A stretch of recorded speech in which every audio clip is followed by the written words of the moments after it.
Puerto Rico has beaches. Puerto Rico has hotels. Puerto Rico has beaches. And Puerto Rico has Ricky Martin. The four best things in life, right? Beaches, hotels, beaches, and Ricky Martin.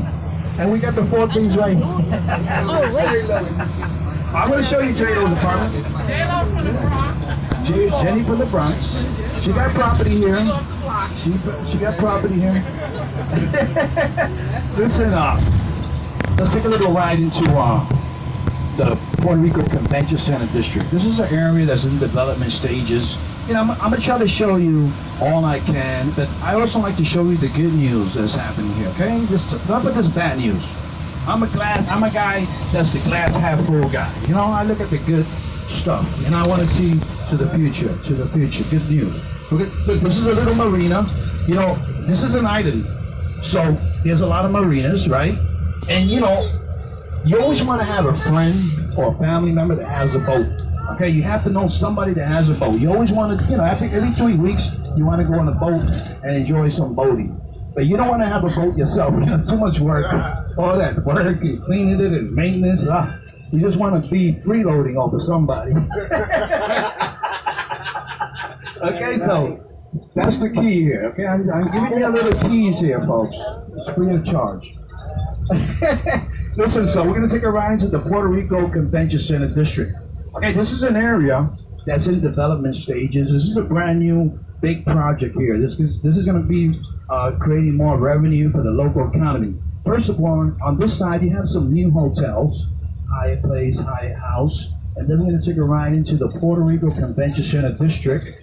Okay, take a little ride in here. Over here, you can have a little airport. It's not the international airport, okay? The Puerto Rico International Airport is like 20 minutes east of this area. But we're going to take a ride into this area here, which is the Puerto Rico Convention Center District, okay? And right away, you see this big construction site. Look at this big construction site. You know what that means? That means Puerto Rico is moving forward. And this is going to be a really big entertainment center, similar to downtown Disney in Orlando, Florida. Okay? And when it's finished, it's going to create more. It's going to create more tourism for this island and generate more revenue. That's right, and jobs for the people. Okay? Big entertainment center. It's going to be opened up next summer. It was supposed to be opened up this year, but the hurricane delayed, you know, the construction and all that. So that's probably what it's going to look like. You know, I got a little illustration there. It's going to be really nice. Yeah, it's going to be really nice. And then straight ahead, you have the Puerto Rico Convention Center building. That happens to be the world's best convention center. This one right here. It was voted the world's best convention center by architects that design convention centers all over the world. The funny shape to the roof is supposed to resemble an ocean wave. Okay? Puerto Rico Convention Center District.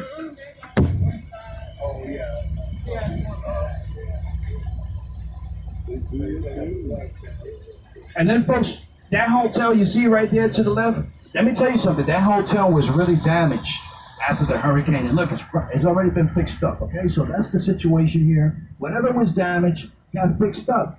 It's it's been a year and a month already. So things got, taken care of. Okay? And the island is 100% electrified. 100% electrified. Okay? Everybody has their water, their light. Everybody's back to normal. Okay, right here to the left, that's the 500-room Sheraton Urban Resort. Okay, you see right up there on the 4th level, they got palm trees, tropical garden up there, infinity swimming pool, cabanas. The hotel also claims to have the most technologically advanced casino in the Caribbean and Latin America. You know what that means, right? It means you lose. Okay. You lose your money faster than you can put it down. Okay, listen, folks. I'm going to ask you a question as we ride through the lobby of the hotel. If anybody can answer this question correctly, I'm going to charge you $25 extra on the tour. Okay, answer this question correctly, and you're going to get charged $25 extra. Now, tell me something. Look around. Do you see anything peculiar about this hotel? Remember, this is 500 rooms. 500 rooms. I'm gonna answer that question quickly. No tourists. Look at this, no tourists. You got a bunch of employees and not one tourist. You know why? Because the people are not coming to Puerto Rico. You know why? Because people are still saying we don't got no light. So the people say, oh, they don't got a light. I'm going over there. I'm going to Aruba. Yeah, so, that's the thing, people keep saying there's no lights, the people are hungry, and they say, listen, I want to go on a vacation, I don't want to see no sad stuff, so I'm going to go somewhere else. Okay, so that's the situation. Tourism is down because, there's still a lot of information about Puerto Rico not being back to normal. Okay, so that's the situation. Anyway, we're going to take a little ride into a little neighborhood over here. It's a middle class neighborhood, middle upper class neighborhood. Okay? I already showed you the public housing projects. So now what I'm going to do is take a little ride through this neighborhood over here, show you a little bit of the, life here in San Juan. Remember, this is the very diverse island. So there's 3 ways of living. You can live in San Juan, which is a metropolitan area, and close to the coast. Then you can live in the valley areas, which is about another 25, 30-minute ride from here. The valley areas. Then you can live up in the mountains, okay? So there's mountain towns, there's valley towns, and then you have metropolitan and coastal towns. So, there's very diverse living here, okay? I would like to show you the whole island, but it'll take us like 9 hours non-stop riding to get around the whole island, okay? Puerto Rico is about the size of Connecticut, and about the same population, just in case you want to know more or less how big or small this island is. How many people is that? 3.3 million approximately. There's 4 million Puerto Ricans living in the United States. 4 million, approximately. And 3.3 million living here, okay? So, you know what? That's why when you use a cell phone, that's why you get, you're just calling domestic, it's not international, because these cell phone companies know there's a big market. Puerto Rico is the United States, Puerto Rico is the United States, and Puerto Rico, they want to keep in touch.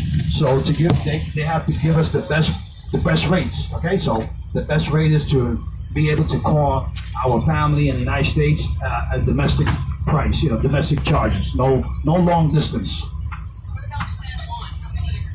San Juan is about a third of the population of the island lives here in San Juan. That'll be about 1.8 million approximately. And so, folks, one of the most important questions people ask me, what's the economy? How we make money? How we produce money here? Well, the main economy here is not tourism, okay? I bet you thought it was tourism, right? Not tourism. It's not agriculture either. The main economy here is manufacturing, okay? That's the number one economy of Puerto Rico is factories, and the number one product that we produce and export, pharmaceutical drugs. Okay? Yeah. 28% of all the pharmaceutical drugs consumed in the whole world are produced right on this island. 28%, approximately. And every time I give you a percentage, I'm taking approximation. Okay, folks? So that's the number one economy. You know what's the second economy? Professional services. What does that mean? People that work in office work, offices, government workers, and even tourism is included in professional services. So that's the second biggest economy. Why do we have so many professional service positions? Because this government, our government, managed to create one of the biggest governments in all the United States. Our government is the second biggest government after California in the United States. So this government is bigger than the government in New York City, in Chicago. Because the government, but this is the thing, the government here just, try to create jobs and try to be like a good guy, say, yeah, you need some jobs? Well, let me create this agency right here, just sit down there, take the phones, and we'll pay you. And they've been doing that for the last 60 years, they've been doing that. And they just managed to create this really big, massive government right now we have. And that's why right now the government is in bankruptcy proceedings, okay? You know why? Because every 4 years when they had to balance the budget, they would just take a loan or sell bonds, okay? That's how they didn't generate enough money to pay the people. So, oh yeah, it looks just in time for Halloween, right? So this is a middle class neighborhood. Okay, folks, you know something? You know what's cheap here in Puerto Rico? Not cheap, but inexpensive. The real estate. Compared to the United States, you can get things here up to 60% less in the United States than compared to the United States. Now, Puerto Rico gets a bad rap for everything being expensive. You know why? Because cars are expensive. Okay, they are expensive. And electricity. We pay the highest rate for the kilowatt in the world. And so cars, which is transportation, is important. Electricity is important. And since those two things are expensive, people think everything is expensive, and it's not. It's just those two things. And then real estate is a lot less expensive compared to the United States. Okay, you know, you want to see some stuff lingering from Hurricane Maria. You know, you got this thing here where people are putting a lot of garbage and whatever was damaged, and they put it there. So anyway, so these condos, like this is the heart of the capital, right? Next to the beach. These condos in the United States can cost anywhere from 600, you know, I'm talking about location-wise, 600 to $1 million. You know how much you get a condo here for? 175, 200, 250. Listen, this is a private school. It's a Catholic private school. Goes from pre-kindergarten to fourth year of high school. Okay? You know, the schools here are really good. This school right here, they claim to have a graduation rate of 100% of the students go on to attend universities. 100%. That's right. In this private school. That's right. And a lot of the private schools, private Catholic schools, are like that. They have a really high rate. You know, here in Puerto Rico, one of the culture of the young people is to go into universities, because let's say young kids are standing around and they say, hey, what university are you going to? I don't go to university. Then they'll get like turned off because they say, you know, that's the thing. That's how it is here. Okay, so you know the young kids they have a culture of attending universities here. This is still part of the Catholic school. Now listen, there's public school here. Public school is at no cost, okay? And public schools get a bad rap, okay? You know who gives the public schools a bad rap? Us. We ourselves say the public schools are no good, and they're good. It's just that, you know, we kind of like exaggerate a lot. That's the Puerto Rican way, exaggerate. You know, you always want, this is how we want it. We want you to take the food and put it in the spoon, put it in our mouths, take our jaws and just, you know, chew it like that.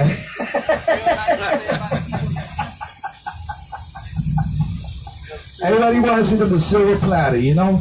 My son, he went to public school all until fourth year high school. He went to New York City, got his culinary bachelor's degree, upstate New York, and now he's a regional manager for the Ruby Tuesdays, upstate New York. And he studied here, okay? You know, he went to grade school here, so that's pretty good. And, you know, because he took advantage, and I made him take advantage of the free public school, and it was good. He went to a good public school. So that's something coming from me, but, you know, I'm just telling you, you know, what I experienced in real life. Okay, folks, so this is called Miramar. Miramar is means looking at the sea. Okay, so you got a small little hotel right here. So this is a middle class, a small hotel area, residential area. And now we're going to take a little ride to the hotel district. And we're going to be stopping in the beach for refreshments and picture stops at the beach. Also, there's a restroom, okay, in the hotel. So just in case you need to use the restroom, the next stop, which is going to be the next 15, 20 minutes, we're going to be having a stop for the restroom, the hotel, and the beach, and the refreshments, and whatever else you want to do at the beach. Okay? So let's take a ride into the hotel district. This is the Department of Justice, right? You can see a little bit of damage on that building. Let me see. Yeah, right up there. You see right up there? There's still damage up there, things like that.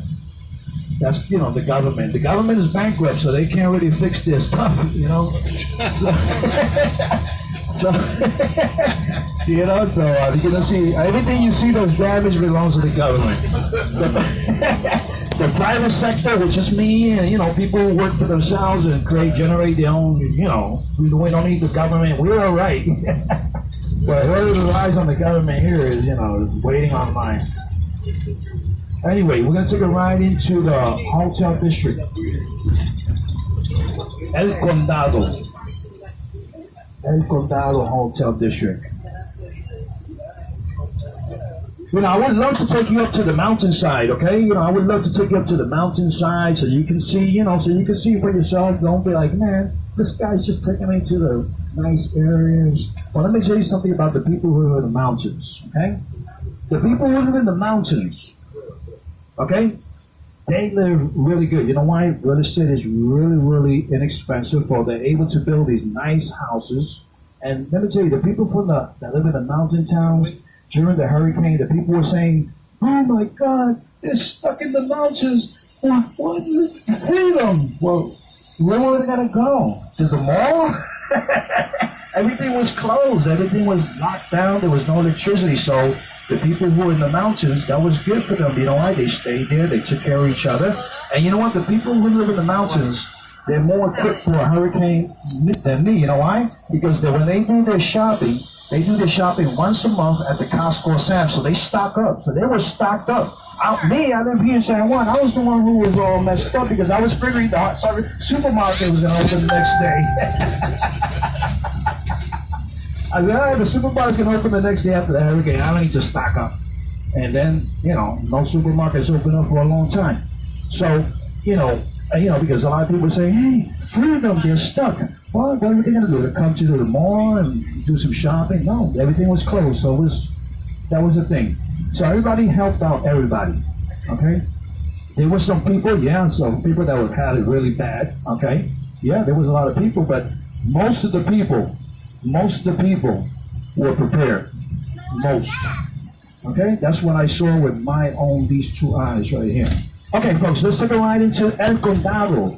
Let's take a ride to El Condado. This is the most popular hotel district on the island. Listen, we're going to be stopping right over here when we loop back around.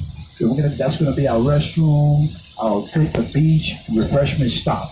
And the guy there on the beach, he's selling refreshments for $1. He also has some pretty good appetizers. Look, this is another big hotel. Look, this hotel and that building is one hotel.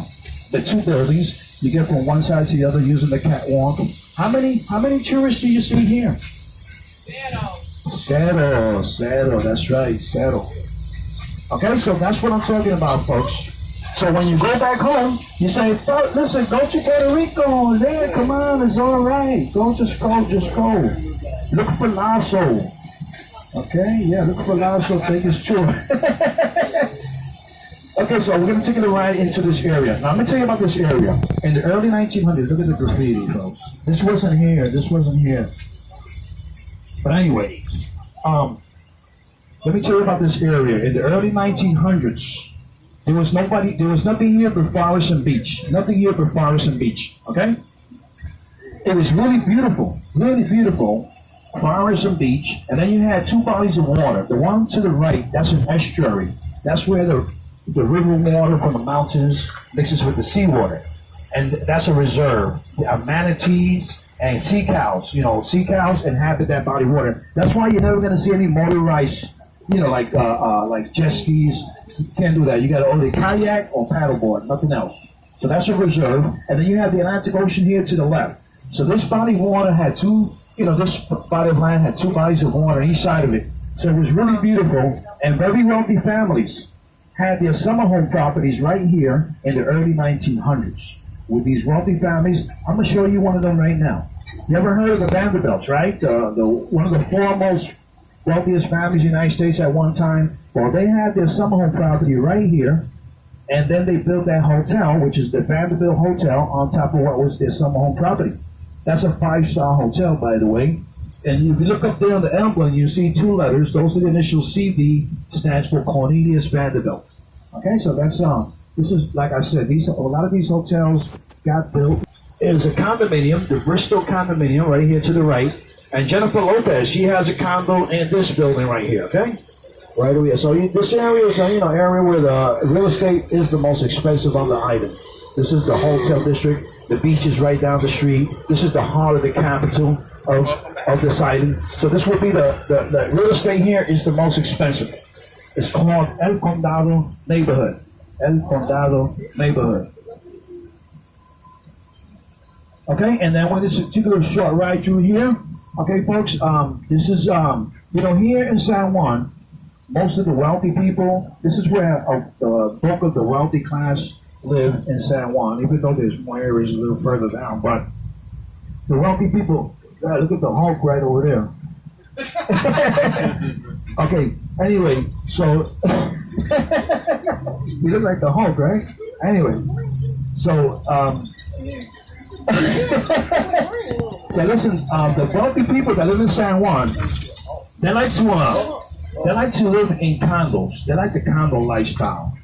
You know why, folks? Because when you live in Puerto Rico, you want to be out and about. This is the lifestyle here. There's a lot of things to do here. Even though this is a small island, it's very diverse, and there's a lot of attractions here. So wealthy people, they like the condo lifestyle because all they got to do is go in, watch TV, take a shower, eat, and they out. They don't got to be messing around with, fixing up this and fixing up that. Most of these condos give amenities that, all the service included.